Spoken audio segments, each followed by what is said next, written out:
Hello students, मैं निधि दई आप सभी का स्वागत करती हूँ एसआरडीएफ के यूट्यूब चैनल पर। स्टूडेंट्स, जैसा कि आप सभी को पता है कि हमने एमटीएस के लिए प्रीवियस ईयर जो पेपर है उसके लिए एक सीरीज चलाई थी। जीके की सीरीज हमारी चल रही है और अब हम मैथ्स के लिए भी एक सीरीज चलाने जा रहे हैं। तो जुड़े रहिए हमसे ताकि इसी तरह आप अपनी प्रिपरेशन को आगे बढ़ा सके। देखिए, अगर आप चाहें तो बहादुरगढ़ में हमारे ऑफलाइन बैच को भी ज्वाइन कर सकते हैं। ऑफलाइन बैच जो स्पेशली हमारा एसएससी के लिए है, जिसमें प्री और मेंस दोनों कवर करवाए जाएंगे। ठीक है, चलिए आज शुरू करते हैं हम एमटीएस का पेपर। ये पेपर 5 नवंबर 2022 के शिफ्ट 1 का है। तो चलिए स्टार्ट करते हैं। Anu bought an old computer and spent rupees 110 on its repairs. He then sold it to Bhola at a profit of 20%.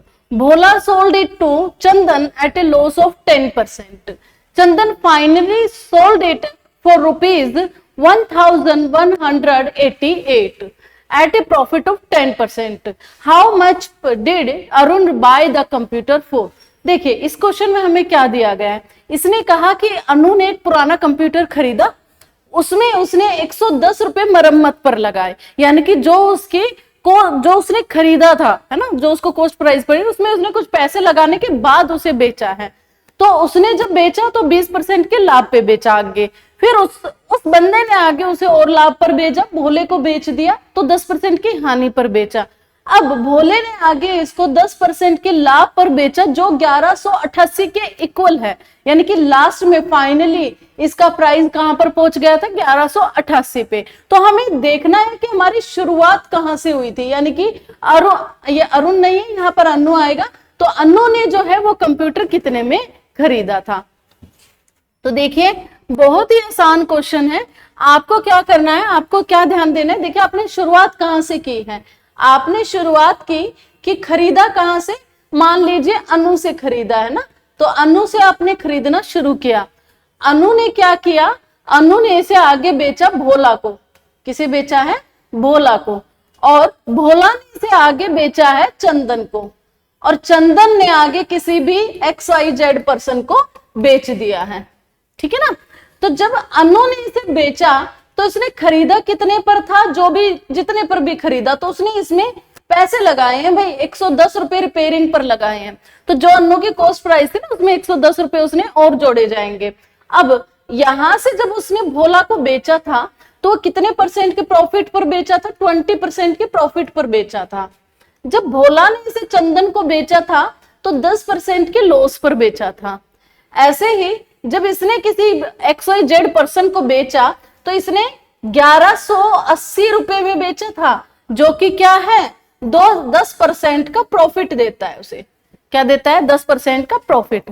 अब आप देखें तो ये एक सीरीज के तौर पे जा रहा है, जो आगे बढ़ता जा रहा है, मतलब आगे तक पर्सन्स को बांटता जा रहा है। आपको ऐसे क्वेश्चन में क्या करना है, फाइनल प्राइस आपका क्या हुआ था, 1188, यहाँ पे 88 आएगा। ठीक है, फाइनल प्राइस आपका कितना रहा है, 1188। अब फाइनल प्राइस पे उसे 10% का प्रॉफिट लिया था।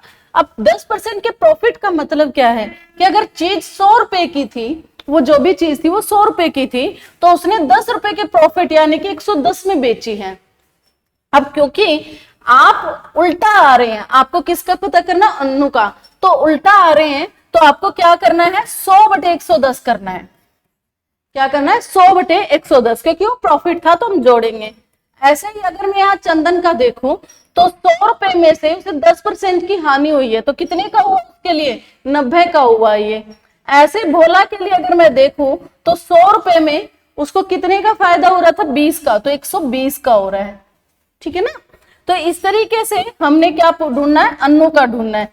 ये 3 0 से 3 0 गई, यहां से इसे सोल्व किया तो 08, 12 9 जा 108, तो ये कटा 1 आया। तो आपके पास कितना प्राइस आ गया, 1000 रुपए। कितना प्राइस आ गया, 1000। यानी कि भोला ने जब खरीदा है अनु से तो कितने पे खरीदा है, 1000 पे। लेकिन अनु ने उस पर 110 रुपया और लगाया था रिपेयरिंग पर। तो अगर मैं अनु का 110 रुपया रिपेयरिंग का निकाल दूं तो हमारे पास बचा 890 रुपए, यानी कि अन्नू ने उसे कितने पर खरीदा था? 890 रुपए पर उसने खरीदा था। तो ऑप्शन सी हमारा यहाँ करेक्ट होगा। अब इस चीज में आप एक सीरीज याद रखना कि कभी भी अगर आपको ऐसे आगे दिया जाता और यहाँ का फाइनल प्राइस दिया जाता तो आप सीधी सीरीज चल रही है इसलिए 110/100 लिखते, 90/100 लिखते, 120/100 लिखते। लेकिन यहाँ क्या था, हमें फाइनल प्राइस दिया गया था, जो भी बेच बचाकर हमें मिल रहा था फाइनल प्राइस दिया गया था। तो अब सीरीज उल्टी जा रही है, हमें अन्नू तक पहुंचना है, तो आप उसी को उल्टा कर देंगे, 100/110, 100/90, 100/120। तो आपको फाइनल जो प्राइस होगा जहां तक आपको पहुंचना है वो मिल जाएगा, ठीक है ना। अब हम आगे चले तो नेक्स्ट क्वेश्चन क्या कहता है कि two successive discount of 20% and 30% are given while selling an article. What is the ratio of the mark price and the article to its selling price? Mark price और सेलिंग प्राइस का ratio बताना है। अब ध्यान से सुनो इस question को। क्या कहा है उसने?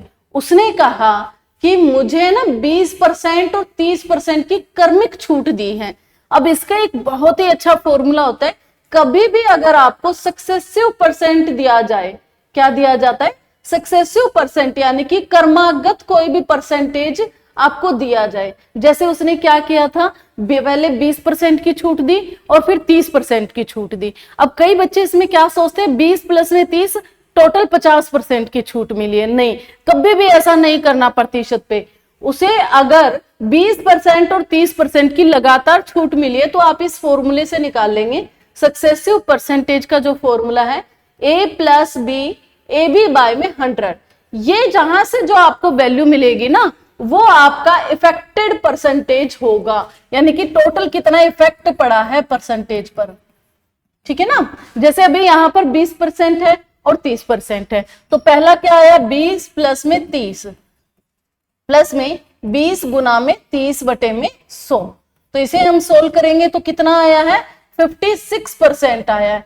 तो जो हमने डिस्काउंट दिया है ना उस वस्तु पर, वो पूरा कितने का, 56% का है। 50% का नहीं, 56% का पड़ेगा, क्योंकि पहले हमने 20% का जो है डिस्काउंट दिया तो उसका दाम कम हुआ। अब उस कम हुए दाम पे हमने 30% का और दिया है, तो इसे हम सक्सेसिव में काउंट करेंगे, कर्मागत में काउंट करेंगे। तो यहाँ पे 56% का क्या आया है, डिस्काउंट हुआ है। अब 56% के डिस्काउंट का मतलब क्या है, 56/100।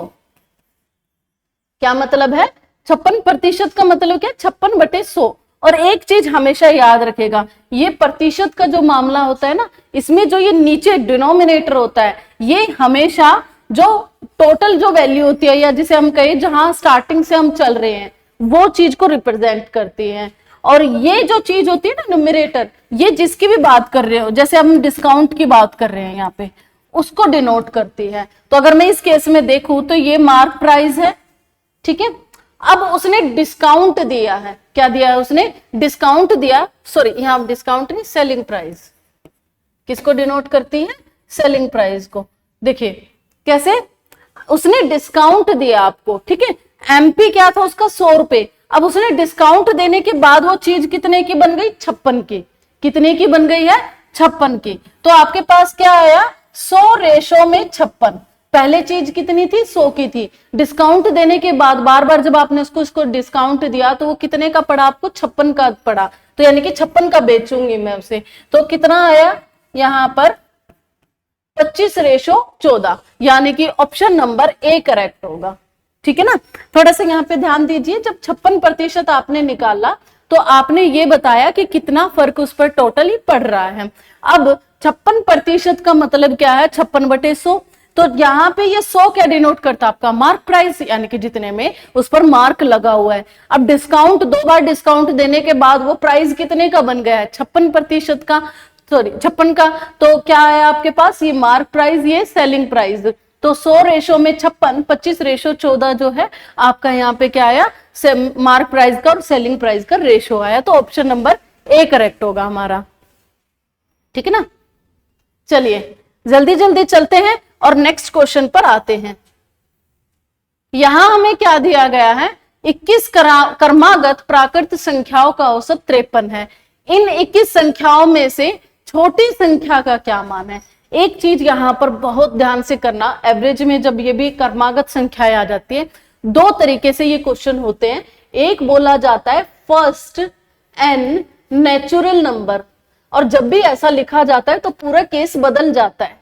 एक तो ये बोला जाए और एक सिंपली ऐसे बोला जाए एन, सॉरी यहाँ पे कॉन्जिकेटिव नंबर लिखिएगा, फर्स्ट एन कॉन्जिकेटिव नंबर्स, ठीक है। और एक आपको सिर्फ एन कॉन्जिकेटिव नेचुरल नंबर्स बोला जाए, ठीक है। इन दोनों में क्या फर्क होता है? इन दोनों में फर्क ये होता है, लगातार आने वाली पहली प्रथम एन संख्याएं, एन प्राकृतिक संख्याएं, यानी कि ये जो नंबर है ये एक से शुरुआत होती है, क्योंकि प्रथम की बात कर रहे हैं ना, तो स्टार्टिंग पॉइंट से चलते हैं, और पहला नेचुरल नंबर कौन होता है? एक, तो वो एक से शुरुआत कराता है हमेशा, ठीक है। और इस केस में ना कहीं से भी शुरुआत हो सकती है, बस हमें इतना पता है कि ये क्या है, नेचुरल नंबर है और लगातार है। तो जैसे मान लो 4 से शुरुआत हुई है तो 4, 5, 6 इस तरीके से भी हो सकते हैं नंबर। तो इन दोनों में इस क्वेश्चन की वजह से, मतलब इस एक फर्स्ट नंबर की वजह से अच्छा खासा डिफरेंस आ जाता है, तो आपको इस चीज का ध्यान देना है। जैसे यहाँ पर हमें कहीं भी प्रथम प्राकृतिक संख्याएं नहीं लिखा गया है, तो हम सेकंड केस को लेकर चलेंगे कि यहाँ पर क्या है, कोई भी कंसेक्यूटिव नंबर्स हमें दिए गए हैं जो कहीं से भी शुरू हो सकते हैं। बस क्या फर्क रहेगा, सबके बीच में एक का गैप रहेगा। क्रमागत संख्याओं में क्या होता है, सबके बीच में एक का गैप होता है, ठीक है ना। तो यहां पर अगर मैं बात करूं तो मेरे नंबर क्या होंगे, एन। अगर पहला नंबर क्या इमेजिन कर लिया मैंने अपने आप से, एन, तो दूसरा नंबर उससे एक ज्यादा होना चाहिए, तीसरा नंबर इससे 2 ज्यादा होना चाहिए, एंड सो ऑन। अगर मैं जाती जाऊंगी तो मुझे कितने लेने हैं, मुझे 21 नंबर लेने हैं। तो जो 21वां नंबर होगा ना वो क्या होगा, n प्लस में 21, सॉरी n प्लस में 20, ठीक है ना। 21वां नंबर क्या होगा, n प्लस में 20, क्योंकि n से हमने शुरुआत की है। तो 20वें नंबर, दूसरे नंबर पे 1, तीसरे नंबर पे 2, ऐसे 21वें नंबर पे 1 कम 20 आएगा, ठीक है। अब इसने क्या कहा है, इन 21 नंबरों का जो आपने क्या निकाला है, एवरेज, वो 53 है।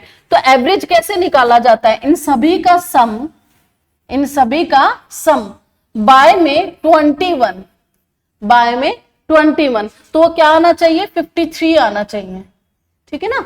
तो इसका मतलब सम क्या आना चाहिए, 53 मल्टीप्लाई 21 होना चाहिए, ठीक है। अब सम का मतलब क्या है, इन सारे नंबर्स का सम। तो देखो इसमें क्या होगा, एन एन एन, ये कितनी बार आए हैं, 21 टाइम्स आए हैं। कितनी बार आए हैं, 21 टाइम्स आया है एन, तो ये कितना हो गया, 21 एन, ठीक है। अब यहाँ पे क्या जुड़ रहा है मेरे पास, 1 2 3 4, 1 2 3, और ऐसे ही जाते जाते 21 तक हमें, सॉरी 20 तक हमें इसे जोड़ना है, ठीक है। तो ये किसके बराबर आ गया, 53 मल्टीप्लाई में 21। अब इसे अगर मैं सोल्व करूं तो ये आता है, इसका फॉर्मूला आप सभी को पता है, प्रथम n प्राकृतिक संख्याओं, लगातार आने वाली प्राकृतिक संख्याओं का सम होता है n प्लस 1 डिवाइडेड बाय 2। जिसको नहीं पता है वो नोट कर लीजिएगा इसको। क्या होता है, first n consecutive natural numbers, इनका सम अगर हमें निकालना हो तो किस फॉर्मूले से निकालते हैं, n bracket n plus 1 divided by 2। तो यहां पे क्या आ जाएगा, कितने नंबर है, 20, तो 20 प्लस मल्टीप्लाई 20 प्लस में 1, 21 बटे में 2, 53 मल्टीप्लाई 21, तो 21n बराबर में। अब इसको आप सोल्व कर लीजिएगा, क्योंकि मैं आपको इतना बड़ा नहीं करवाने वाली, मैं आपको इसकी बहुत शॉर्ट ट्रिक बताने वाली हूं, जिसे आप बहुत ध्यान से देखिएगा। क्या कहती है हमारी शॉर्ट ट्रिक, कभी भी आपसे ऐसे कभी एन नेचुरल नंबर की बात करी जाए, कभी भी, फर्स्ट से नहीं कह रही हूं मैं, बीच में से कहीं से भी एन नेचुरल नंबर लिए हैं, तो उनका एवरेज कितना आया है, एवरेज दिया है आपको 53, नंबर कितने हैं 21, कितने हैं 21। आपको क्या करना है, इस 21 में से 1 माइनस कर देना है। कितना माइनस करना, 1, आ जाएगा 20। जो भी ये आया इसका आधा कर दीजिएगा, कितना आया 10, कितना आया है 10। अब जो ये आपके पास एवरेज आया था ना 53, इस 53 में अगर आप 10 माइनस कर देते हो तो आपको स्मॉल नंबर मिलेगा। क्या मिल जाएगा? स्मॉल नंबर, यानी कि 43 मिल जाएगा। अगर इस 53 में आप 10 प्लस करते हो तो आपको ग्रेटेस्ट नंबर मिल जाएगा। क्या मिल जाएगा? ग्रेटेस्ट नंबर, यानी कि ग्रेटेस्ट नंबर क्या होगा? 63। तो यानी कि मेरा पहला नेचुरल नंबर जो जिसमें यहाँ पे बात की गई है वो कितने का था? 43 का था। 43 से लेकर कहां तक जा रहे थे हम? 63। इतनी आसानी से आपका ये क्वेश्चन हो सकता है। ये बेसिक मेथड है, जैसे कुछ भी नहीं आता वो इस चीज को भी ध्यान रखना। और पर फिर भी अगर हमें थोड़ा सा स्पीड को अपनी बढ़ाना है तो हमें शॉर्ट ट्रिक सीखनी ही पड़ेगी। ठीक है, तो इसका ऑप्शन नंबर ए जो है वो करेक्ट होगा। क्लियर है? चलिए आगे बढ़ते हैं। नेक्स्ट क्वेश्चन क्या कहा गया हमसे? देखिए ध्यान से सुनिए, यहां पर एक टर्म का इस्तेमाल किया गया है, वो क्या है? डाउनस्ट्रीम और अपस्ट्रीम। क्या है? डाउनस्ट्रीम और अपस्ट्रीम। ये डाउनस्ट्रीम अपस्ट्रीम होती क्या है? जब भी हम नदी में या कहीं भी ऐसे पानी की उसमें तैर रहे होते हैं या फिर नाव वगैरह में बैठे हैं, बोटिंग सिस्टम जिसे हम कहते हैं, तो उसमें हम जब जा रहे होते हैं तो हमारे पास दो चीजें इफेक्ट करती हैं हमारी चाल को। पहली, हमारे तैरने की क्या चाल है या हमारी बोट की क्या स्पीड है। ठीक है, पहली ये स्पीड होती है। दूसरी स्पीड क्या होती है? धारा, यानी कि स्ट्रीम किस तरफ बह रही है। फॉर एग्जाम्पल आप खुद से सोचिए, आप नदी के बहाव के साथ अगर तैरते हैं तो आपका एफर्ट कम लगेगा और आप ज्यादा दूरी जल्दी तय कर पाएंगे। लेकिन अगर आपको नदी के बहाव के अपोजिट तैरना है तो आपका एफर्ट ज्यादा लगेगा, क्योंकि बार बार आपको जो स्ट्रीम, जो लहरें होती है वो पीछे की तरफ धकेल रही होती है, यानी कि उसकी चाल आपकी चाल के विपरीत काम कर रही होती है।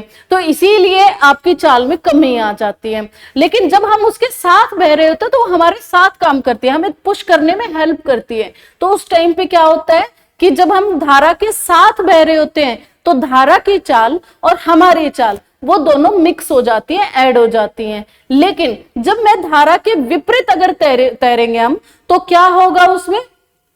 उसमें जो है धारा जो है आपके विपरीत काम करेगी। तो जो टोटल चाल आएगी वो हर बार आपको रोक रही होगी ना, तो जो टोटल चाल आएगी वो धारा के बहाव में से आपकी चाल माइनस कर मिलेगी। ठीक है ना? तो ये दो केस हमारे पास होता है। तो जैसे कि इसने यहाँ पर क्या दिया है? इसने दिया कि मान लो कोई भी बोट है, ठीक है, वो 16 और 24 मिनट ले रही है। कैसे ले रही है? 16 और 24 मिनट ले रही है। ये कौन सी है? डाउन स्ट्रीम है। ये कौन सा चल रहा है? डाउन। और ये कौन सा चल रहा है? अप। ठीक है, तो जैसे कि आप सबको अगर पता है तो ध्यान दीजिए, दोनों ही केसेस में उसने डिस्टेंस तो सेम ट्रेवल किया है। उसी ट्रेवल से क्या कह रहा है ये? अनुकूल और प्रतिकूल निश्चित दूरी तय की है। दोनों में ही उसने एक ही निश्चित दूरी ली है। तो यहां पर हमारा टाइम का अगर फॉर्मूला, स्पीड का अगर हम फॉर्मूला देखें तो स्पीड का फॉर्मूला क्या होता है? डिस्टेंस बाय में टाइम।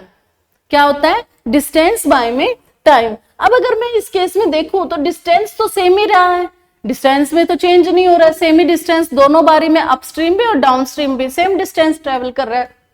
तो जो मेरी स्पीड होगी वो इनवर्सली प्रोपोर्शनल होगी किसके? टी के। यानी कि अगर स्पीड बढ़ेगी, ठीक है, तो टाइम घटेगा, या टाइम घटेगा तो स्पीड बढ़ेगी। और ऐसे ही अगर टाइम बढ़ेगा तो स्पीड क्या होगी? डिक्रीज होगी। ठीक है, तो अगर इसी तरीके से मैं इस केस में देखूं, मेरे ये टाइम के रेशो हैं, अगर मैं इस रेशो को निकालूं तो मुझे मिला 2:3। ये किसका रेशो आया? टाइम का। तो स्पीड का रेशो क्या आना चाहिए? इनका अपोजिट आना चाहिए। तो कितना आ जाएगा? 3:2। ठीक है ना? 3:2। देखिए इनवर्सली है ना, S is inversely proportional to 1/t। तो अगर मैं यहाँ पर 1/2 कर दूंगी इसको, है ना, टाइम को स्पीड निकालनी है तो क्या कर देंगे? 1/2। इसको क्या कर दूंगी? 1/3। इसको सोल्व करेंगे तो 3:2 ही आया ना। तो इसीलिए मैंने कहा कि अगर टाइम ये है ना, मेरा टाइम का रेशो ये है, तो मेरा स्पीड का रेशो क्या रहेगा? ये रहेगा। ठीक है, अब उसने क्या कहा? उसने कहा डाउनस्ट्रीम जा रहा है और अपस्ट्रीम जा रहा है। अब ये स्पीड जो आई है ये किसकी आई है? डाउन की आई है। किसकी आई है? डाउन की। और ये किसकी आई है? अप की। ठीक है, साथ में उसने दिया कि जो वाटर है ना, ठीक है। वाटर वो कितने उसमें है, वो पानी की चाल, धारा की चाल कितनी है, सॉरी नाव की चाल दी हुई है तो कितनी है 15। नाव की चाल आपको दे रखी है और धारा की निकालनी है, तो कैसे आएगी आपके पास 15 है ना। 15 डाउन स्ट्रीम है तो क्या आ जाएगा 15 प्लस में x, अपस्ट्रीम है तो क्या आ जाएगा 15 माइनस में x। x क्या हो गई हमारी स्पीड ऑफ स्ट्रीम, इमेजिन कर ली है। अब इन दोनों का रेशो उसने क्या कहा है, कितना आना चाहिए 3:2, यानी कि 3/2। क्रॉस मल्टीप्लाई अगर हम करें तो 30 प्लस में 2x बराबर 45 माइनस में 3x, सोल्व किया तो 5x equal to 15, x equal to 3। ठीक है, कितना आ गया x इक्वल टू 3, यानी कि ऑप्शन नंबर सी। ठीक है, किलोमीटर पर आवर में आएगा। ठीक है, ठीक है, इस क्वेश्चन को समझे ना, ध्यान से देखिएगा। ये जो स्पीड का रेशो आया है, ये स्पीड थी क्या, ये स्पीड मैंने जैसे आपको बताया धारा के साथ चलने वाली और धारा के अपोजिट चलने वाली दो तरह की स्पीड होती है। तो एक डाउन थी, एक अप थी। डाउन स्ट्रीम क्या होनी चाहिए, एक तो दे रखी उसने कि भाई नाव तो 15 के हिसाब से चल रही है, दूसरी इमेजिन कर ली, मान लो x है, धारा की गति क्या है x है, तो 15 प्लस में x होनी चाहिए डाउन स्ट्रीम। अपस्ट्रीम कहे तो 15 माइनस में x होनी चाहिए। इन दोनों का रेशो कितना गिवन है 3:2 गिवन है। क्रॉस मल्टीप्लाई करेंगे तो x की वैल्यू यानी कि धारा की गति आ जाएगी। ठीक है, नेक्स्ट चलते हैं।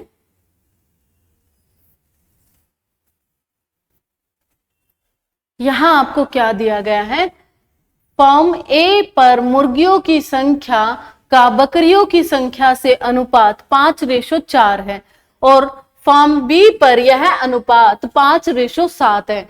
फॉर्म ए और बी में कुल मुर्गियों की संख्या का बकरियों की संख्या से अनुपात क्या होगा। क्या दिया हमें क्वेश्चन में, एक फॉर्म ए है और एक फॉर्म बी है। ठीक है, दो तरह के फॉर्म हैं। पहले फॉर्म में दोनों में ही क्या है, दो चीजें हैं, एक मुर्गियां हैं, दूसरी बकरियां हैं। ठीक है, पहले वाले में जो इनका अनुपात है वो 5:4 है, दूसरे वाले में इनका अनुपात है वो 5:7 है। तो इसने कहा अगर मैं दोनों के मिलाकर अनुपात पता करना चाहूं बकरियों का, सॉरी मुर्गियों का और बकरियों का, तो क्या होगा।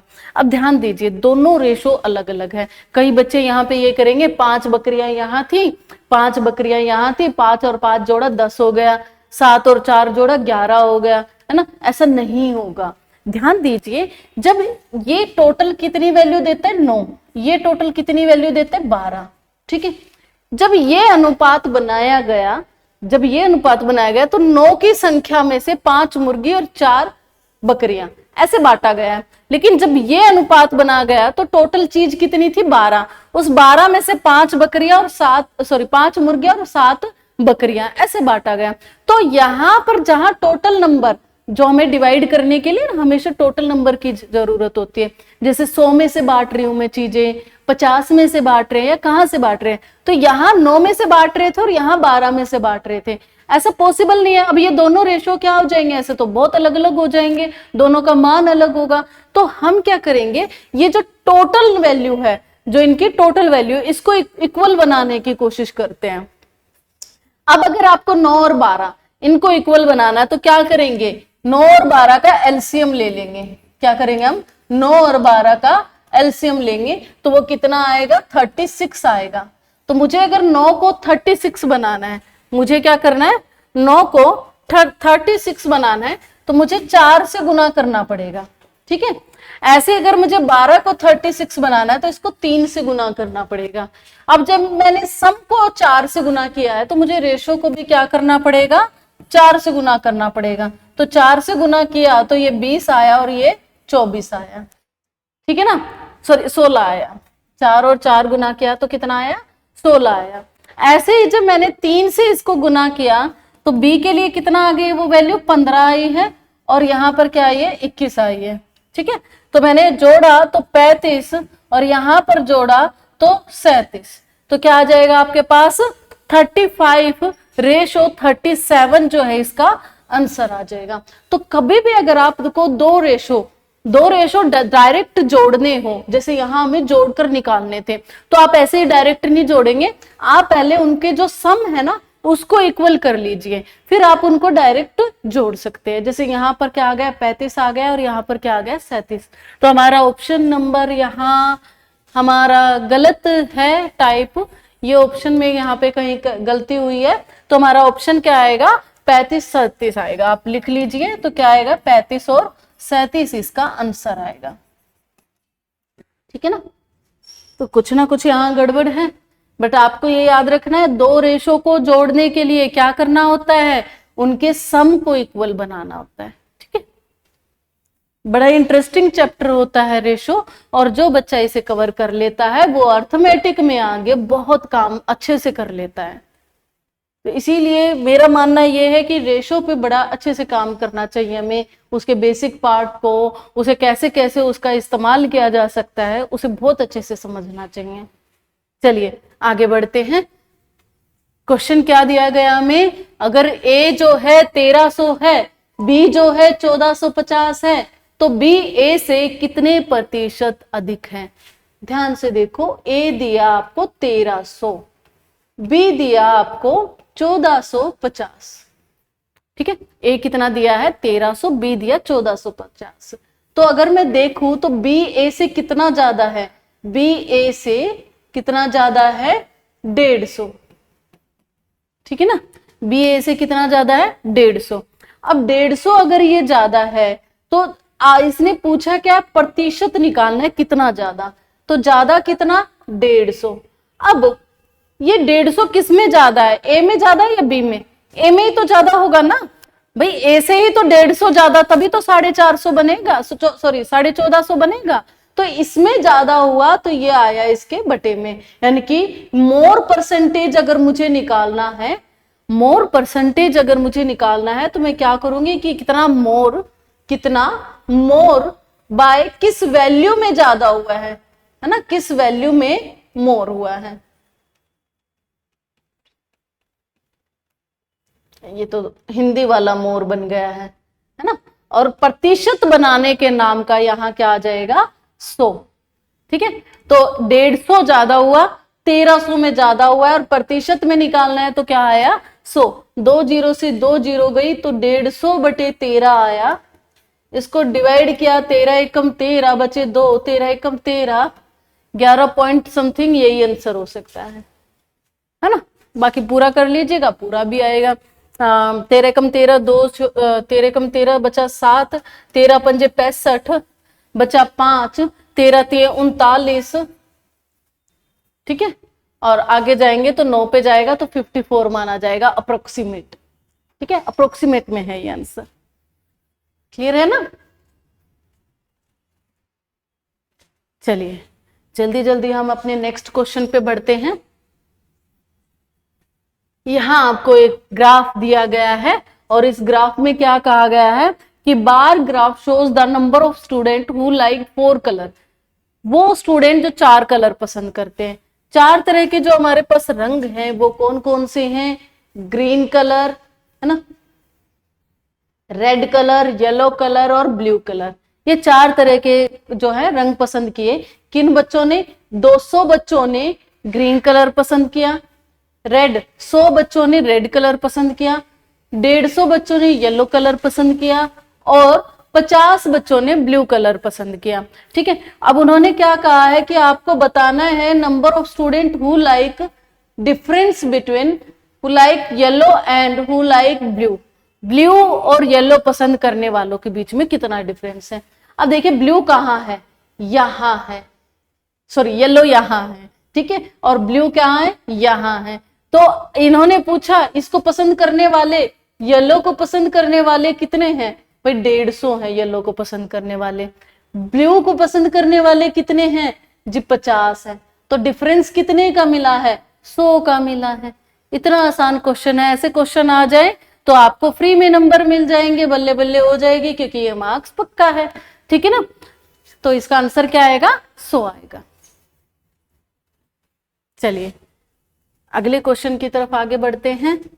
क्या दिया गया है, a goat is tied with a 10.5 long rope to one corner of a plot which is in the shape of an equilateral triangle, each side of which is 16 meter long. Find the area that goat can graze on. देखिए क्या दिया है question में, एक triangular कोई भी park वार्क खेत वेत था, यहाँ पे कोने में, अब ये ट्रायंगुलर कैसा है, इक्विलेटरल ट्रायंगल है, ठीक है। यहाँ किसी कोने में मैंने क्या किया, एक बकरी को बांध दिया और उस बकरी को बांध कर छोड़ दिया। मान लीजिए कितना उसने क्या है, कितनी लंबी रस्सी से बांधा है, कहाँ गया ये रहा, 10.5 मीटर लंबी रस्सी से बांधा है। कितनी लंबी रस्सी से बांधा है, 10.5, तो ये कितना होना चाहिए, 10.5। अब खेत तो इतना ही है ना, वो चरने के लिए कितना एरिया इस्तेमाल कर सकता है, बस इतना एरिया इस्तेमाल कर सकता है। तो जो इक्विलेटरल ट्रायंगल था उसका सिर्फ इतना एरिया वो इंसान इस्तेमाल कर सकता है।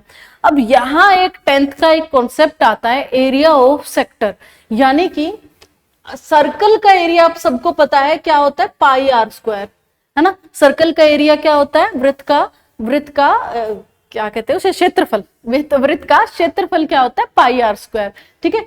अब इसमें क्या कहा इसने कि अगर मैं इसमें से छोटा पार्ट काट दूं ना, तो इसका एरिया मैं कैसे पता करेंगे, है ना, इसका एरिया हम कैसे पता करेंगे। ये 10th क्लास में आया था और एक सीधा सा फॉर्मूला था वहां पर कि अगर आपको कभी भी एरिया ऑफ सेक्टर निकालना है, आपको कोई भी ट्रिक इसमें याद करने की देखो जरूरत नहीं है, आपको एरिया ऑफ सेक्टर निकालना है। 10th क्लास में आप फॉर्मूला पढ़ चुके हो कि जो भी एंगल दिया है, यानी कि जो सेक्टर निकाला है ना, उसमें जो यहाँ एंगल है वो एंगल लो, उसके बटे में 360 डिग्री लो, ठीक है, गुना में पाई आर स्क्वायर, जो हमारे सर्कल का फॉर्मूला होता है। यानी कि सिंपली आपको बस थीटा बाई, बस उसके एंगल पे ध्यान देना है, और पाई आर स्क्वायर तो पहले भी एरिया का, सर्कल का फॉर्मूला एरिया होता था, है ना। अब देखिए इसका इस्तेमाल कैसे करेंगे। अब आपको दो बातें यहाँ पे पता होनी चाहिए, पाई तो कांस्टेंट है, आपको एक तो थीटा की वैल्यू पता होनी चाहिए, आपको आर की वैल्यू पता होनी चाहिए। अब आर क्या होगा, जितनी लंबी रस्सी से बंधा था, यही तो ऐसे गोल सर्कल बनाने में हेल्प करेगा ना आपकी, ठीक है ना, क्या करेगा, ये गोल सर्कल बनाने में हेल्प करेगा, ठीक है। इस तरीके से ये सर्कल पूरा हो सकता है। तो अगर मैं रेडियस की बात करूं तो वो कितना होगा, 10.5, जितनी लंबी उसकी रस्सी है, ठीक है। तो ये रेडियस कितना हो गया, 10.5, ठीक है। अगर मैं थीटा की बात करूं, यानी कि ये एंगल कितना होगा। अब एक बात बताइए, उसने पहले ही बोला इक्विलेटरल ट्रायंगल है, और इक्विलेटरल ट्रायंगल में जो ये ट्रायंगल के जो ये होते हैं आपके पास एंगल, कितने डिग्री के होते हैं, सबको पता है 60 डिग्री के होते हैं जी। एक छोटी सी बात है ये, है ना, क्योंकि 60 तीन वो एंगल मिलकर ट्रायंगल का क्या बनाते हैं, 180 डिग्री होता है टोटल सम इनका, है ना।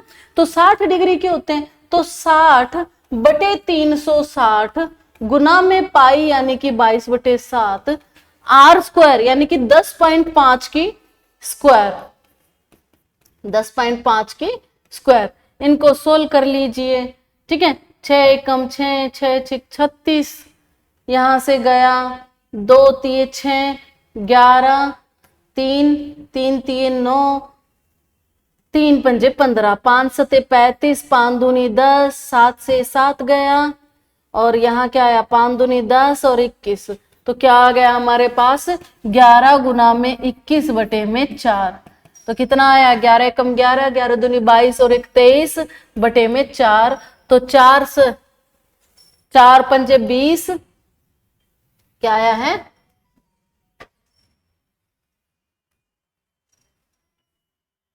4 पंजे 20 बचा 3, तो 4 सते 28 बचे 3, 4 सते 28, और तो कितना आ गया 57.75 मीटर स्क्वायर। कभी भी आपसे एक सर्कल के टुकड़े का एरिया पूछा जाए, ये सर्कल का ही एक पार्ट है ना, तो आपको कुछ नहीं करना है।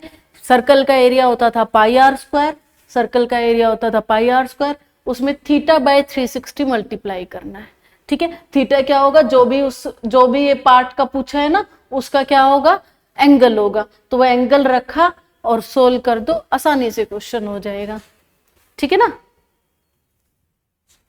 चलिए आगे बढ़ते हैं। Simplify the following expression. क्या दिया गया आपको? 25 माइनस में, अब ये आपका चौथी पांचवी का क्वेश्चन है। अगर आप इसको छोड़ाए तो बड़े बेकार काम होगा, आप खाम खा के नंबर जो हैं छोड़ाएंगे। ठीक है ना। आप सभी को पता है बोर्ड मास, सभी को पता है ना ये बोर्ड मास रूल होता है। सबसे पहले हमें ब्रैकेट को सोल्व करना है। 4 डिवाइडेड बाय 2, तो यहां से हमें क्या मिला? 2। ठीक है, बाकी की वैल्यू क्या हुई? 11.5 प्लस में 9.5। अब जोड़ने वाली वैल्यू, प्लस वाली वैल्यू ये थी और ये थी, इन सभी को जोड़ देते हैं। इनको जोड़ा तो 5 5 10 11 9 20 और 1 21। 21 में 25 जोड़ा, 25 और 21 जोड़े तो कितना आया? माइनस का 2 यूं का यूं। ठीक है, तो 5 और 1 6, 2 और 2 4, तो कितना आया है? 44। बस, है ना। ऐसा क्वेश्चन अगर हमसे छूटा तो ये बड़ी ही शर्मिंदगी वाली बात हो जाएगी। ठीक है, अपने भाई बहनों को, छोटे छोटों को पढ़ाइए ताकि ऐसे ऐसे रूल आपको कम से कम क्लियर हो और आपको आपके फ्री के नंबर मिल सके, है ना। चलिए नेक्स्ट क्वेश्चन पे चलते हैं। एक शहर है 2020 में, इसकी जनसंख्या जो ये थी, ठीक है, कितनी थी? इसकी जनसंख्या है यहां पर 2 लाख। ठीक है, एक मिनट रुकिएगा। हाँ जी, तो कितनी जनसंख्या दी है? ये जनसंख्या दी है जिसमें 8% की वृद्धि हो रही है। अब देखिए ये क्वेश्चंस जो है ना, ये आपको कंपाउंड इंटरेस्ट में भी मिलेंगे, पॉपुलेशन का उसमें एक टॉपिक होता है वहां आपको मिलेंगे। अब इन क्वेश्चन को ना 2 तरीके से किया जाता है। एक बचपन का आपका सीधा साधा फॉर्मूला होता है, आप उसको पुट कर सकते हैं। एक रेशो मेथड का भी इस्तेमाल कर सकते हैं। मैं आपको दोनों बताने वाली हूँ। ठीक है, ध्यान से देखिए। पॉपुलेशन जब बढ़ती है, हर साल 8% बढ़ती है, तो ये जो पॉपुलेशन जो पहले थी वो कितनी थी? ये थी आपकी, उसमें बढ़ोतरी कितनी की हो रही है? हर साल 8% के रेट से बढ़ रही है। कितने से बढ़ रही है? 8% से बार बार इंक्रीज हो रही है। अब उसने 2022 में पूछी है तो समय कितना लिया उसने? 2 साल। आपके पास कंपाउंड इंटरेस्ट का एक सिंपल सादा फॉर्मूला होता था, जो बढ़ी हुई जो आपकी पॉपुलेशन है यानी कि अमाउंट, वो निकाल कर दे देता है, जो कि ये होता है, बचपन में आपने बहुत बार इसे पढ़ा है ना। तो आप डायरेक्ट ये फॉर्मूला पुट कर सकते हैं, तो कोई दिक्कत नहीं है उसमें भी। ठीक है ना। 1 प्लस में 8/100 पावर में 2, यहां से सोल्व किया 2/25। 1 में 2/25 जोड़ेंगे तो कितना आएगा? 27/25। तो कितना आया? ये 2 लाख गुना में 27/25 गुना में 27/25। 25 8 200, बची 3 0। यहाँ पे क्या आया? 25 एकम 25। यहाँ पे क्या आया आपका? 25 दूनी 25 3 75, बचा 25 50, 350। तो क्या आ जाएगा? 350 गुना में 27 गुना में 27। ठीक है, अब यहाँ पे ध्यान दे सकते हो आप, ये ऑप्शन नहीं होगा, ये ऑप्शन नहीं होगा। ठीक है ना। 1 मिनट रुकिए, कहीं गलती हुई है हमसे। 1 2 3 3 3 यहाँ पर आया 8/4/25।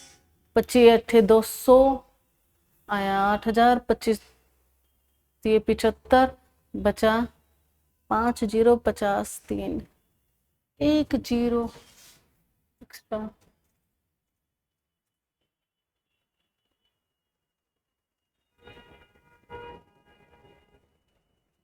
चलिए देखते हैं बाकी हम करके, क्योंकि मुझे इसीलिए ये गलत लगा। 7 7 49, 49 में 5 से अगर गुना होगा तो पहले जो इकाई की रकम होगी वो 5 होगी और दहाई की रकम होगी जो 5 होगी। तो यहाँ पर वो ऑप्शन में नहीं था। ठीक है ना, ये यहाँ पर गड़बड़ हुई है।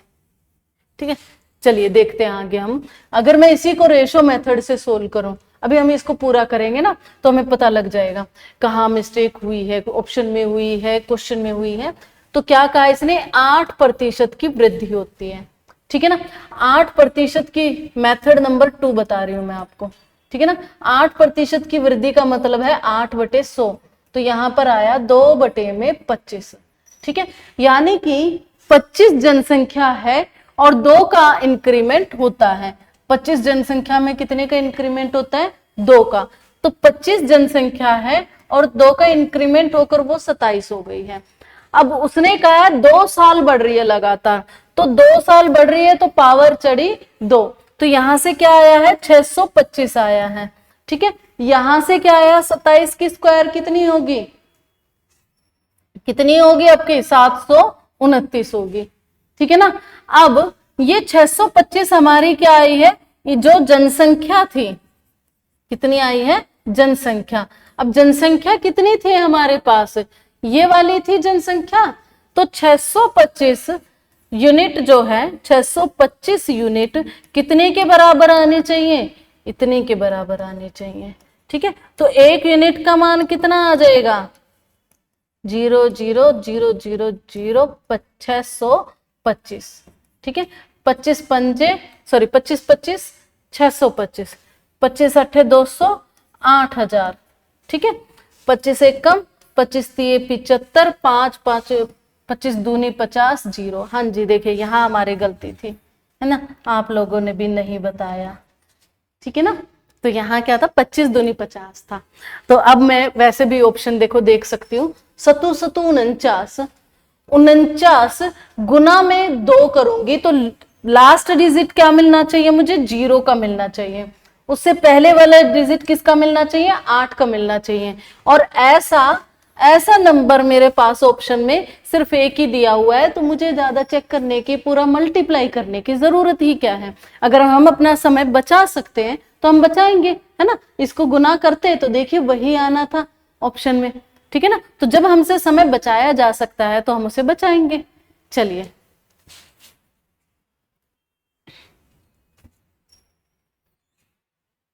आगे चलते हैं। एक ट्रेन जो है कुछ मीटर पर सेकंड की स्पीड से चल रही है और एक पोल को क्रॉस करती है। ठीक है ना, क्या है? एक ट्रेन है, एक ट्रेन है, वो 14/9 मीटर पर सेकंड से चलती है। ठीक है, और वो एक पोल को क्रॉस करना है, इसको, इस पोल को से क्या करना है? क्रॉस। अब ध्यान दीजिए, ये ट्रेन है, ये पोल है। अगर इस ट्रेन को, इस पोल को क्रॉस करना है तो उसे अपनी ही लेंथ, यानी कि टेल तक जब ये नहीं पहुंच जाती है, देखिए अपनी ही लेंथ को क्रॉस करना है। इसका मतलब जब भी एक ट्रेन एक पोल को क्रॉस करती है ना, तो लेंथ ऑफ ट्रेन जो है वो इक्वल होती है किसके? Distance covered by train. Distance covered by train. ठीक है ना, तो यहां पर इसने क्या पूछे? ट्रेन की लंबाई पूछी है। तो इसका मतलब अगर मैं डिस्टेंस कवर्ड बाय ट्रेन निकालूं तो मुझे ट्रेन की लंबाई पता चल जाएगी। तो डिस्टेंस का फॉर्मूला क्या होता है? स्पीड गुना में टाइम। क्या होता है? स्पीड गुना में टाइम। अब यहां स्पीड कितने की है? 14/9 की। ठीक है ना, टाइम कितने का है? 27 सेकंड का। तो कितना हुआ? 52 मीटर। कितना हुआ है? कहां जीरो हमने गलत की है? हमने कहीं जीरो गलत नहीं की। 14/9 मीटर पर सेकंड की गति से चलने वाली एक ट्रेन एक खंबे को 27 सेकंड में पार करती है। ट्रेन की लंबाई ज्ञात कीजिए।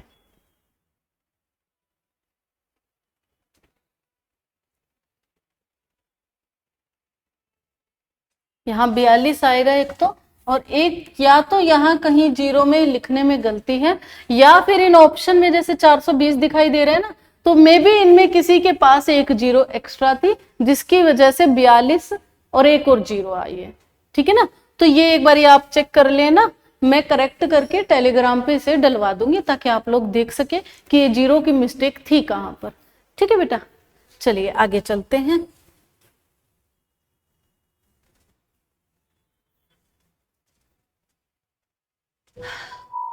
हाइट दी है आपको किसकी? शंकु की, यानी कि कोन की। आप सभी को पता है कोन इस तरह का होता है, हमारी बर्थडे कैप जैसा, है ना। इसकी हाइट दी है और रेडियस दिया है। मान लीजिए हाइट है h, रेडियस है r। इसने क्या कहा है कि अगर मैं हाइट को डबल कर दूं, क्या कर देना है, हाइट को डबल कर देते हैं तो 2h हो जाएगी। अगर रेडियस को भी डबल किया है तो ये 2r हो जाएगी। तो उसके आयतन में कितना फर्क होगा। अब मुझे सबसे पहले ये बताइए आयतन का फॉर्मूला होता क्या है शंकु के लिए। आयतन का फॉर्मूला क्या होता है शंकु के लिए, 1/3 पाई आर स्क्वायर एच। कितना होता है, 1/3 पाई आर स्क्वायर एच। तो 1/3। अब यहाँ पे ध्यान कीजिए, पहली बारी में तो कितना था, यहाँ पे पाई तो कांस्टेंट है, पाई के बदलने से पाई तो कभी बदलता नहीं है, 1/3 भी सेम रहता है। तो जब चेंज होगा तो किस में होगा, आर स्क्वायर में या एच में होगा। तो अगर मैं इसको देखूं तो 1/3 पाई आर स्क्वायर एच, ये आया, रेशो लगा दिया मैंने दूसरे वाला जो बाद में बदलने के बाद आया। तो यहाँ पे आर की जगह क्या आ गया है, 2r की स्क्वायर, और h की जगह क्या आ गया है, 2h। ठीक बात है ना। तो ये हमारा नहीं हो गई। अब देखो इससे तो कोई फर्क ही नहीं पड़ता ना हमें, ये तो कांस्टेंट वैल्यूज होती हैं। तो आर स्क्वायर एच अगर पहले था तो अब क्या हो गया है, 2 दूनी 4, और ये क्या हो गया 4 गुना में 2 8, आर की स्क्वायर और एच। तो आर स्क्वायर एच से आर स्क्वायर एच गया, 1:8 आया। तो पहले अगर 1 था, पहले आयतन अगर 1 था तो अब कितना हो गया है, 8। तो 8 गुना हो गया है हमारा आयतन। तो इसका ऑप्शन नंबर डी सही होगा। आपको कुछ नहीं करना है, जैसे यहाँ पे 1/3 पाई जो दिया है ना, कहीं पे भी ऐसा मान लीजिए ये तो कौन के लिए था, अगर क्यूबॉइड के लिए भी पूछ ले, आपको उन वैल्यूज पे ध्यान देना है जिस वैल्यू पे चेंज हो सकता है, कांस्टेंट पे नहीं ध्यान देना है। जिनकी वैल्यू बदल ही नहीं सकती वो कोई प्रभाव ही नहीं डाल लेंगी। तो अगर मैं यहाँ देखूं तो देखिए इजीली हो गई है, जो प्रभाव डाला वो किस पे डाला, आर और एच पे। तो उनसे मुझे पता लगा कि अगर पहले रेडियस 1 था तो अब रेडियस कितना हो रहा है, 8 हो रहा है। चलिए आगे चलते हैं।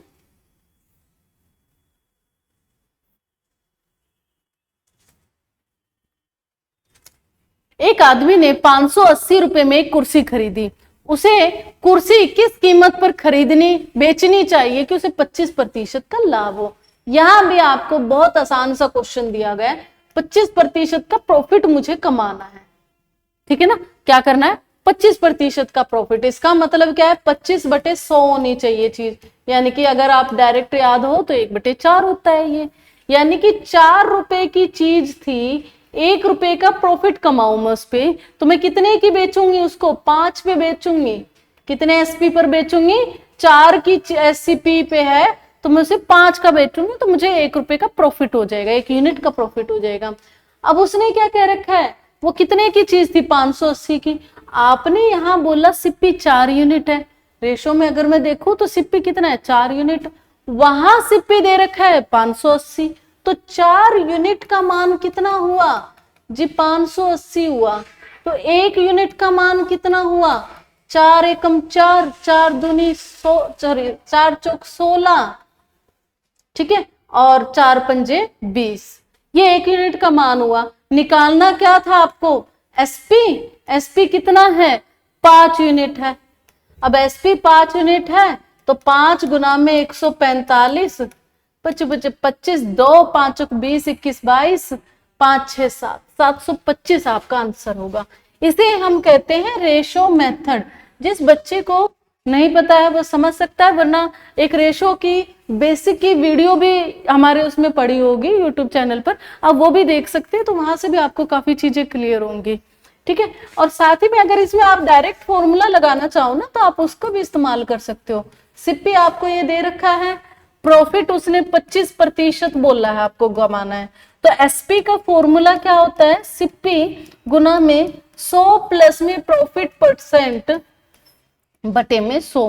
तो यहाँ पे आया 580 गुना में 125 बटे में 100। तो 25 चौके 25 पंजे 4 एकम 4, 4 चौक 16 और 5, वही देखो वही आया 145 गुना में 5। ठीक है, तो कितना आ गया आपके पास, 725। ठीक है, आप इन दोनों में से कोई भी इस्तेमाल कर सकते हो, आपको जैसे सुविधाजनक लगे। ठीक है ना, चलिए नेक्स्ट पे चलते हैं।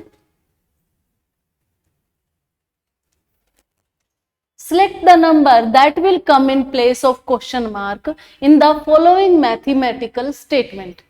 आपको बताना है कि क्वेश्चन मार्क की जगह पे क्या आता है। फिर से वही फिफ्थ सिक्स्थ का कोई क्वेश्चन ऐसा ही होता है ना।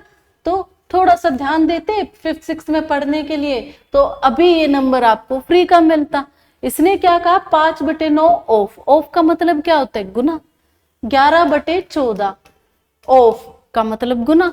42% परसेंट का मतलब क्या हुआ? 42/100। ठीक है ना। फिर से ऑफ तो फिर से गुना। 540 बराबर में इसकी जो भी निकालना है ये हमें क्वेश्चन मार्क की स्क्वायर माइनस में 45। अब इस इक्वेशन को हम सोल्व कर सकते हैं आराम से, है ना। 9 एकम 9, 9 छिक 54, 0 से 0 गया। ठीक है ना। 14 3 42, 5 दूनी 10, 2 3 6, कितना आ गया? 99 आ गया। स्क्वायर क्वेश्चन की स्क्वायर माइनस में 45। ये माइनस का 45 इधर जाएगा तो क्या हो जाएगा? प्लस का 45 हुआ। बराबर में कौन बचा? क्वेश्चन मार्क की स्क्वायर। ये दोनों जोड़े तो क्या आया? 144। क्वेश्चन मार्क की स्क्वायर। इधर क्वेश्चन मार्क निकालना है, सिर्फ स्क्वायर में तो निकालना नहीं है। तो अगर आप इधर से स्क्वायर हटाएंगे तो इधर क्या आ जाएगा? Square root. तो taking square root both side 144। ठीक है। 144 is equal to question mark. तो कितनी वैल्यू आ गई क्वेश्चन मार्क की? 12। ठीक है। इन क्वेश्चन में तो कोई ऐसी जरूरत ही नहीं है कोई ट्रिक्स की या कुछ की। आपकी कैलकुलेशन स्पीड थोड़ी अच्छी होनी चाहिए ताकि आप इसको कर सकें। ठीक है। चलिए अगले क्वेश्चन पे चलें। तो यहां आपको दिया गया है यदि ब्याज वार्षिक रूप से संयोजित होता है तो 24,000 रुपए पर 10% प्रति वर्ष की दर से 2 वर्ष का चक्रवृद्धि ब्याज बताइए। अभी अभी जब हमने पॉपुलेशन पढ़ा तो हमने उसके 2 तरीके पढ़े हैं, मेथड 1 और मेथड 2। ठीक है। मेथड 2 2 तरीके पढ़े हमने। क्या कहता है कि अगर मेरे पास कोई 24,000 रुपए हैं, ठीक है, और उस पे किसका रेट लग रहा है? 10% का लग रहा है। और कितने समय के लिए लग रहा है? 2 साल के लिए। और मुझे क्या देखना है? चक्रवृद्धि ब्याज निकालना है। ठीक है। तो अमाउंट निकाल लेते हैं। अमाउंट का फॉर्मूला क्या था? P प्लस में 1, P ब्रैकेट में 1 plus R by 100 power T। कितना आया? T। यहां से सोल्व करो। 24,000 गुना में 1 प्लस में 1/10, 10/100 क्या आएगा? 1/10 की पावर 2। 24,000 गुना में 11/10 गुना में 11/10। इससे किया, इसको इससे किया, कितना आया हमारे पास? 11 11 121 गुना में 240। इसको गुना करेंगे। 24 एकम 24, हासिल चढ़ी 2, 24 दूनी 48, 49 50, 5 24 और 5 29। ये आया आपके पास अमाउंट। अब उसने क्या पूछा है? उसने आपसे ब्याज पूछा है, अमाउंट नहीं। क्या पूछा है उसने? ब्याज। तो ब्याज कैसे आएगा? CI का फॉर्मूला क्या होता है? A माइनस में P। ठीक है ना। तो कितना आएगा? A कितना है? 29040 माइनस में 24000। तो कितना आया? 9 में से 4 गया, 5040। तो ऑप्शन नंबर C आया। एक तो आपके पास ये तरीका है। दूसरा मेथड नंबर 2 क्या कहता है कि देखो 10% का रेट लगाया है। ठीक है ना। 10% का मतलब होता है 10/100। कितना होता है? 10/100 यानी कि 1/10। यानी कि अगर इनिशियल वैल्यू जो पहले थी वो 10 थी तो उस पे कितने का ब्याज मिलना चाहिए? 1 का। ठीक है। 10 रुपए की चीज पे क्या मिलना चाहिए? मुझे 1 बढ़ाकर मिलना चाहिए। लेकिन समय कितना दिया उसने? 2 साल। और कंपाउंडेड है तो पावर में जाएगा। क्या जाएगा? पावर में। यानी कि P मेरा आया, ये क्या आ गया? P, ये क्या आ गया? A। तो P मेरा अगर 100 आया तो मेरे अमाउंट कितनी होनी चाहिए? 121। और अभी मैंने बोला अमाउंट में से P घटाने पर क्या मिलता है आपको?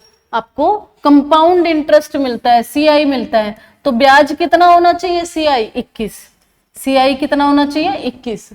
अब गिवन क्या है? गिवन हमें प्रिंसिपल है जो कि कितना है? 24,000। और यहां प्रिंसिपल कितना है? 100 यूनिट। तो 100 यूनिट बराबर में 24,000 होता है। कितना होता है? 24,000।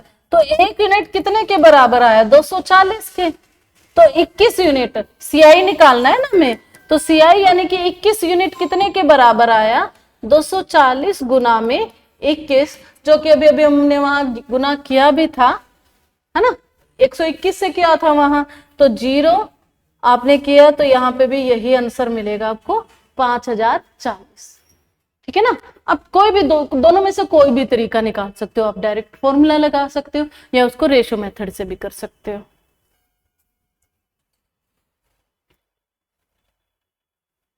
चलिए हम चलते हैं अपने अगले क्वेश्चन पे, जिसमें क्या दिया गया हमें? क्यूब दिया गया, यानी कि घन, जिसकी भुजाएं 4 सेंटीमीटर हैं। एक क्यूबॉइड, यहां पर क्यूबॉइड आएगा ना, घनाभ।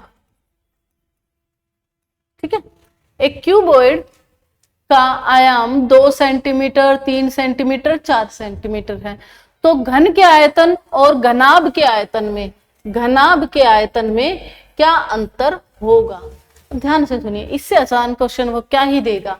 एक घन है आपके पास जिसकी भुजा जो है ना वो कितनी है जी? 4 सेंटीमीटर है। ठीक है, इसका आयतन क्या होना चाहिए फिर? आयतन आयतन क्या होना चाहिए? आयतन होना चाहिए 4 गुना में 4 गुना में 4, यानी कि 64 cm क्यूब हो गया। अब दूसरा क्या दिया उसने? घनाभ। क्या दिया है? घनाभ। इसकी तीनों साइड दे रखी उसने, 2 है, 3 है, 4 है, यानी कि लेंथ, ब्रेथ और हाइट तीनों दे रखी है। तो आयतन क्या होगा इसका जी? इसका आयतन हो जाएगा 2 गुना में 3 गुना में 4। कितना आसान। तो 24 आ गया। अब उसने पूछा क्या है? दोनों के बीच का अंतर। घन का 64 था, घनाभ का 24, तो अंतर आया 4 में से 4 गया, 6 में से 2 गया, 40 आ गया। क्या ही होगा इससे आसान क्वेश्चन, है ना। चलिए अगले क्वेश्चन पे बढ़ते हैं।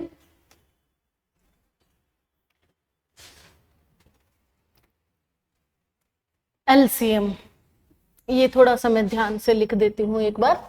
ये क्या दी गई है आपको वैल्यू? 3/7, 2/5 और 4/9, ये 3 वैल्यू दी गई है आपको, और आपको इन तीनों का निकालना है एलसीएम। अब देखिए एलसीएम अगर कभी फ्रैक्शन में निकालना हो, एलसीएम एक मिनट रुकिएगा, एलसीएम ऑफ ए फ्रैक्शन कभी भी आपको निकालना है तो आपको क्या फॉर्मूला लगाना है इसमें? LCM of numerator divided by HCF of denominator. ठीक है ना। क्या करना है आपको? LCM of numerator divided by HCF of denominator. अब जैसे हमें यहां क्वेश्चन दिया गया है कि मुझे एलसीएम निकालना है 3/7 का, 2/5 का और 4/9 का। ठीक है ना। तो कैसे करेंगे हम? क्या करेंगे? एलसीएम ऑफ 3, 2, 4, ठीक है ना, और यहां क्या आ जाएगा? HCF of 7, 5, 9। ठीक है ना। अब यहां पर देखूं तो एलसीएम 3, 2, 4 का क्या होना चाहिए, है ना। एलसीएम क्या होना चाहिए 3 और 2, 4 का? ध्यान रखना, अभी सुनिए ध्यान से। 2 और 4 एक ही टेबल में आते हैं, है ना। 2 की टेबल में 4 भी आता है, तो 2 को तो हम भूल ही जाएंगे क्योंकि 4 के अंदर ही समाहित है। तो 4 और 3 ये दोनों किसी एक टेबल में नहीं आते, ना ही एक दूसरे की टेबल में आते, तो इनका एलसीएम क्या होगा? इनका प्रोडक्ट। तो एलसीएम आया 12, ये आसानी से हो गया। ठीक है ना। कितना आया? 12। अब एचसीएफ 7, 5 और 9, ये तीनों तो को प्राइम नंबर है, यानी कि आपस में किसी भी टेबल में नहीं आते, तो इनको तो एक ही टेबल है जो तीनों को डिवाइड करती है, वो है 1। तो आंसर कितना आया है? 12। तो ऑप्शन नंबर डी हमारा यहाँ करेक्ट होगा। ठीक है ना। बिल्कुल आसान क्वेश्चन ये भी।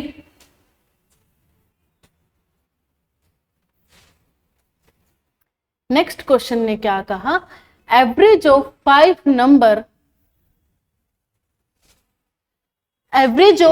Number arranged in a row, ये अरेंज लिखा हुआ है यहाँ पे, इन ए टो इज 309। क्या है? 5 नंबर, 1 2 3 4 5। ठीक है, अब इन पांचों का जो एवरेज है वो कितना है? 309। कितने नंबर का एवरेज है? 5 नंबर का एवरेज। क्या है ये? एवरेज है।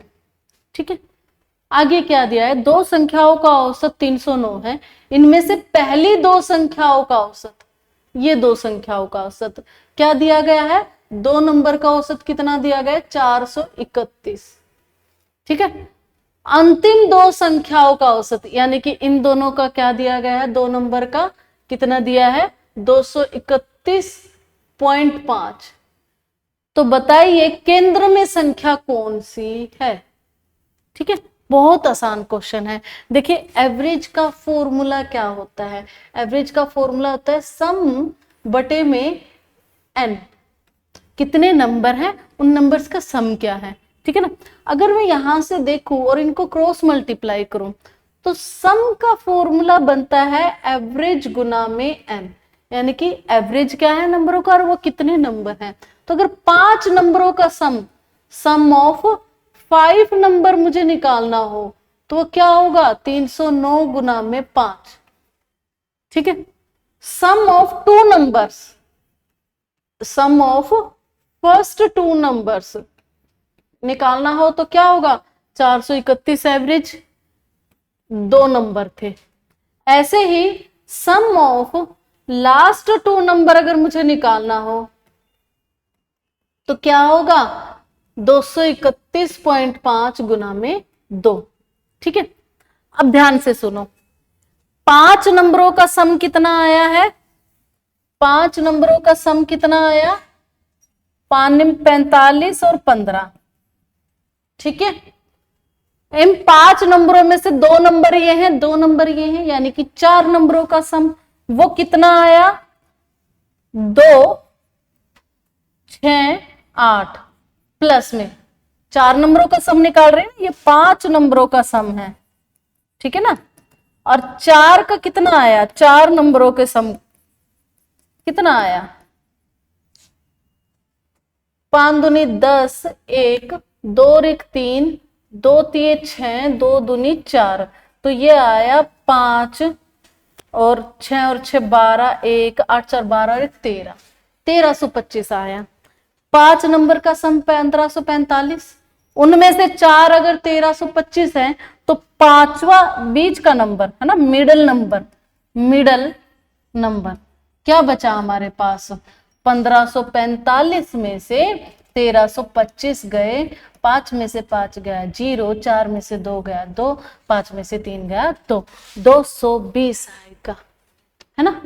तो आपको क्या करा है आपने, अगर मैं यही आपको फिगर में समझा दूं तो 5 नंबरों का आया 309 सम, है ना, और 2 नंबरों का अगर मैं यहां देखूं तो वो कितना आया? 2 गुना में 431।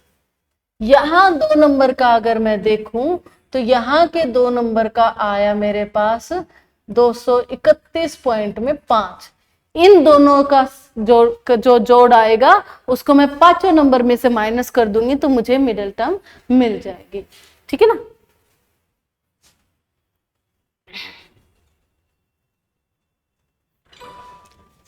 नेक्स्ट क्वेश्चन पे आते हैं। P can do a work in 10 days and Q can do of the same work in 4 days. In how many days can both finish the work working together? क्या बोला इसने? एक बंदा P है, एक बंदा Q है। ठीक है, ये काम को 10 दिन में पूरा करता है और ये उसी काम को 4 दिन में पूरा करता है। ठीक है, तो क्या करिए, इन दोनों का एलसीएम निकाल लीजिए। दोनों का एलसीएम कितना होगा? 20। कितना होगा? 20। ठीक है, अब 10 को अगर मैं 20 से डिवाइड करूंगी तो 2 आया, 4 को मैं 20 से डिवाइड करूंगी तो 5 आया, यानी कि ये 2 का काम करता है और ये 5 का काम करता है। तो दोनों ने मिलाकर पूछा है उसने, तो दोनों ने मिलाकर काम कर दिया 7 का। काम कितना था? 20/7 कहाँ हमने गलती की? P किसी काम का भाग 10 दिन में पूरा कर सकता है और Q उसी काम का भाग 4 दिन में पूरा करता है। दोनों मिलकर काम करते हुए कितने दिन में काम पूरा करेंगे?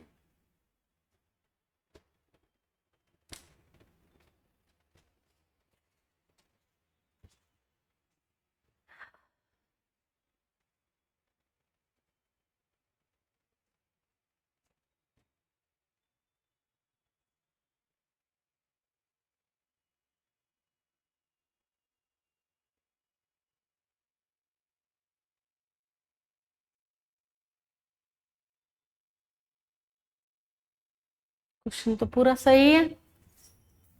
20/7 दिन में दोनों मिलकर काम पूरा करते हैं। अब यहाँ इस क्वेश्चन में कुछ गड़बड़ी हुई है, या तो कहीं P किसी काम का भाग, देखिए यहाँ ये क्वेश्चन गलत है। ये गलत हम किसी लिए कहेंगे, इसने कहा P किसी का काम का भाग, भाग यानी कि उसका कुछ हिस्सा पूरा करता है, तो यहाँ जरूर वो भाग कितना हिस्सा पूरा करता है उसको लिखने में गलती है। ठीक है, तो इस क्वेश्चन को फिलहाल के लिए हम छोड़कर आगे बढ़ते हैं। If the cost of 10 book is 250, then find the cost of 15 book. ठीक है, 10 बुक्स की कीमत, 10 बुक्स की कीमत अगर 250 है तो एक बुक कितने की हुई भाई? 25 रुपए की। उसने क्या पूछा है? 15, तो 15 बुक्स कितने की हुई? 25 गुना में 15, यानी कि 15 5 75, 7 और 37, 375 इसका आंसर होगा, है ना।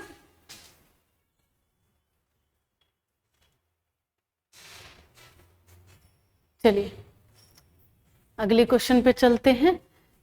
2 पाइप हैं, एक डी है और एक ई है।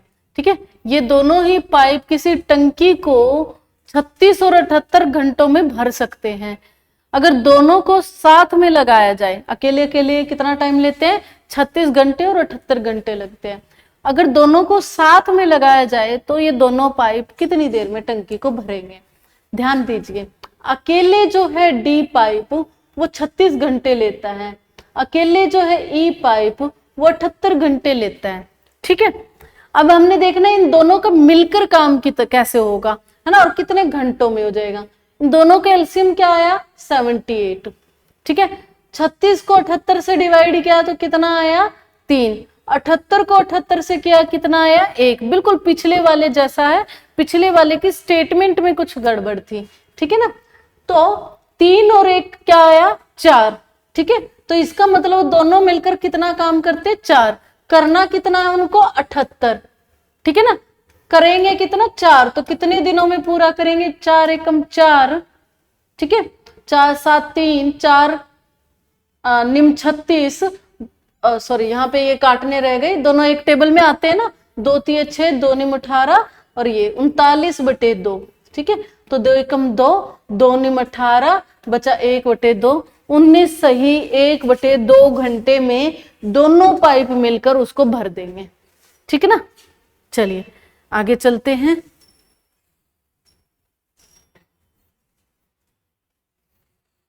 सॉरी, हाँ, एक शॉपकीपर है, उसने क्या किया? ए बी सी 3 चीजें बेची हैं। ठीक है ना, चले जाइए। हाँ जी, ए बी सी बेचता है 20%, 30%, 40% के प्रॉफिट पे बेचता है। तो उसने कहा है बताओ सेलिंग प्राइस क्या होगा अगर कॉस्ट प्राइस 4:3:2 में है। देखिए 4:3:2, ये क्या है? सिप्पी। और इस पे प्रॉफिट कितना कमाना उसको? 20%, 30%, 40%। 100 रुपए की चीज पर अगर मैंने 20% का प्रॉफिट कमाया तो वो कितने की मैंने बेची है? 100 प्लस में 20 की। ठीक है ना, ऐसे ही 30 का अगर कमाया तो 100 प्लस में 30 की, ऐसे ही 40 का अगर कमाया तो 100 प्लस में 40 की। ठीक है ना, तो कितना आ गया? ये आया 120, ये आया 130 और ये आया 140। रेशो अगर इनका सोल्व किया तो ये 12, 13, 14 रेशो। ठीक है, अब अगर इसने क्या पूछा है सिप्पी, तो 12 चौक 48, यहां से क्या आया 39 और यहां से क्या आया 28। 48, 39 रेशो 28, यानी कि ऑप्शन नंबर बी हमारा होगा। कितना आसान क्वेश्चन है ना, बिल्कुल सीधा सिंपल सा है। बस आपको थोड़ा सा प्रॉफिट वगैरह के बारे में पता होना चाहिए ना चीजों का।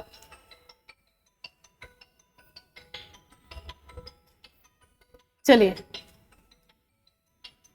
Average of 5 terms is 40 if the first 4 terms are given as this, find the 5th term। इससे देखिए कितना आसान क्वेश्चन। अभी अभी मैंने आपको इसका फॉर्मूला बताया कि जो एवरेज होता है ना वो क्या होता है, सम बटे में नंबर होता है। ठीक है ना, सम बटे में नंबर होता है। तो सम कितना आया है, एवरेज गुना में एन। सम कितना आया, एवरेज गुना में एम। तो सभी नंबर्स का सम कितना आना चाहिए, 40 और 5 नंबर है तो 200 आना चाहिए। कितना आना चाहिए, 200। अब उसने मुझे बाकी सारे नंबर दे रखे एक 5th टर्म को छोड़कर, तो अगर मैं नंबर्स को जोड़ू 50 प्लस में 52 प्लस में 35 प्लस में 46 प्लस में 5th नंबर, क्या है 5th नंबर है ना, तो मुझे क्या मिलना चाहिए 200। तो कितना आया 6, 6 5 11, 11 12 13, 1 5 10 13, 13 और 4 17 और 1 18 प्लस में 5th टर्म। ठीक है ना, बराबर में 200। तो क्या आया हमारे पास, 5th term is equal to 200 minus में 183, यानी कि 17 आपके पास आंसर आया। ऑप्शन नंबर बी हमारा करेक्ट क्वेश्चन होगा। ठीक है ना, चलिए ये आज का हमारा लास्ट क्वेश्चन पर आ गए हम। कुछ क्वेश्चंस में जिनमें भी टाइपिंग मिस्टेक थी तो कल के क्लास में मैं उनको डिस्कस करूंगी, तो कल की क्लास में उन क्वेश्चंस के ठीक होने का आप वेट कीजिएगा। ठीक है, चलिए आखिरी क्वेश्चन पे पहुंचते हैं। बड़ा ही बढ़िया सा क्वेश्चन बना रखा है और इतना आसान क्या ही है, देखिए ध्यान से। उसने क्या कहा, निम्न तालिका किसी दिए गए दिन के 5 दिनों में एक शहर में 5 अलग अलग दुकानों से लैपटॉप की संख्या दर्शाती है। व्हाट इज द रेशो, मंगलवार सोमवार और रविवार को एस पर कितने बेचे गए। फिर क्या दिया है, मंगलवार बुधवार गुरुवार को पी पर कितने बेचे गए। तो इनका क्या निकालना है, अनुपात निकालना है। पहले एस देख लेते हैं, ये एस है, इसमें मंगल सोम रवि, ठीक है ना, मंगल सोम रवि, ये 3 टर्म क्या बताएंगे हमारी कि मंगल सोमवार रविवार को कितने बेचे, यानी कि 68 प्लस 74 प्लस 78, ये क्या है हमारी एस के लिए जो हमने लैपटॉप बेचे। ठीक है ना, फिर पी के लिए पूछा है उसने, बुधवार मंगलवार बुधवार और गुरुवार, पी मंगल बुध गुरु, ये 3 चीजें थी, है ना। तो पी के लिए कितना आया, 49 70 90। ठीक है ना, तो उसने इन दिनों में बेचे 8 8 16 4 20 2 7 7 14 14 6 20 और 2 22। इन दिनों में कितने बेचे 9 9 7 16 16 4 20 209। उन्हें इनका रेशो पूछा है तो 220 रेशो 209 किस टेबल से जाएंगे, 11 के टेबल से जाएंगे। ठीक है, 11 कम 11 11 99 20 रेशो, यहां मिस्टेक है बेटा, बहुत मिस्टेक है, ये यहाँ 18 नहीं 19 आएगा। ठीक है ना, कितना आएगा यहाँ पर 19। ठीक है, तो हमारा ऑप्शन नंबर ए करेक्ट होगा। ठीक है, तो आज की क्लास आपको कैसी लगी ये हमें जरूर बताइएगा कमेंट करके। अपने जो भी आपकी कोई अगर प्रॉब्लम रही है या कहीं पर भी आपको डाउट रहा है तो आप कमेंट बॉक्स में बता सकते हैं, ताकि नेक्स्ट क्लास में उस क्वेश्चन को हम दोबारा से डिस्कस कर सके।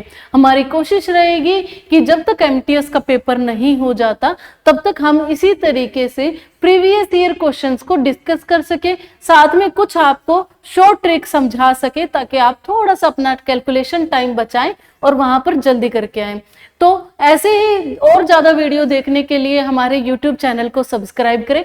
आप इस टेलीग्राम लिंक पर जाकर आप हमारे SRDF के टेलीग्राम ग्रुप को भी ज्वाइन कर सकते हैं, जहां पर आपको इनके क्लास नोट्स और भी बहुत सारी अलग अलग चीजें मिलती रहेंगी, ताकि आप अपने एग्जाम को इस बार जरूर क्रैक कर सके।